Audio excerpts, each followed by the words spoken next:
Hey there, thinkers, and welcome back to Critical Hit. My name is Est, and I personally thought that Sports Illustrated was geared towards men, right?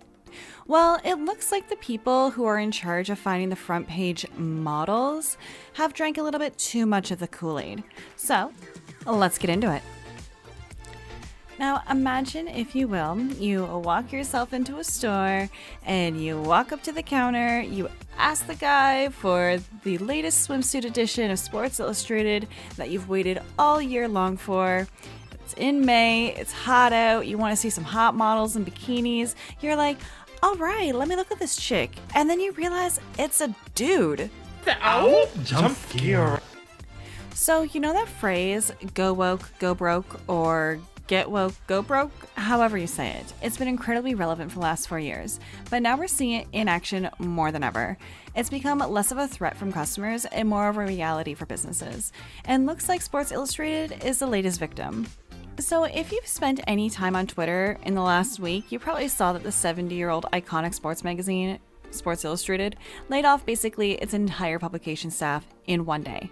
Here's an ABC article that states, Sports Illustrated publisher terminates most of its staff in a mass layoff. Union says the publication staff received layoff notices. On Friday, the union said that most of the people were done on that day. They packed up, they went home. Now they're probably thinking, what would you say you do here? This is a huge crash, considering that Sports Illustrated was once the end-all be-all of sports journalism. However, not anymore. People on Twitter instantly started suggesting that this could be something to do with the direction that Sports Illustrated has taken since undergoing new ownership 4 years ago. A direction where they started, I'm assuming, putting a biological man with bigger boobs than biological women on the cover. The Sports Illustrated Swimsuit Issue has a trans model on the cover for the first time. This has caused a major uproar. Rightfully so. In 2021, they decided to do it again in 2023 because it was such a great success. And for this swimsuit edition, they put Kim Petras, a trans singer, on the cover of their magazine. But why? Why would you do that? Why would you do any of that?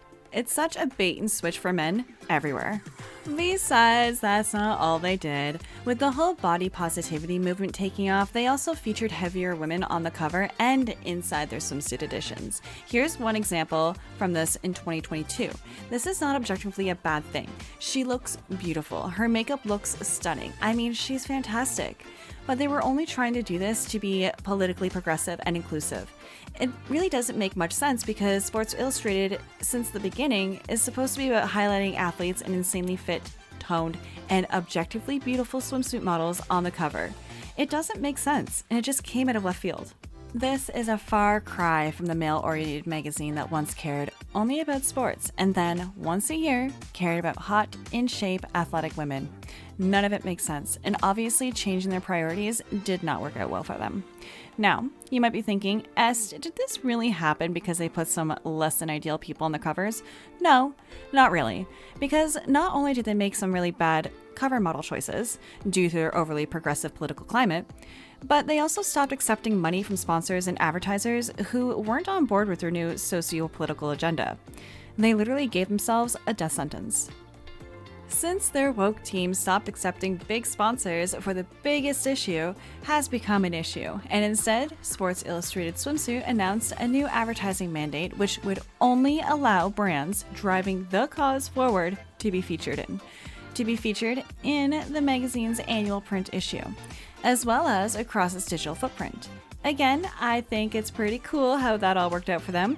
They really thought this was going to be a win, but it was nothing but a swing and a miss. Congratulations, you played yourself. I wonder if Bud Light ever got on board with that and sponsored them. It seems like they could be really aligned with their values, truly. Anywho, the point is that the magazine has been losing money for years. They've been making terrible decisions for years. They've had their fair share of controversies too. Like back in November, it was revealed that they were using AI to write a bunch of their articles. The CEO was fired back in December as well. I'm sure that didn't help that the print was slowly dying. But you know what? They could have brought it all back with hot, real women in bikinis they could have done that. Who knows anymore? This is just another dead old magazine. Rest in pieces. Let me know what you think down in the comments. Well, if you've made it this far, please like and subscribe and hit that notification bell to be notified for our next video. As always, my name is Est, and I will see you in the next one. Toodles!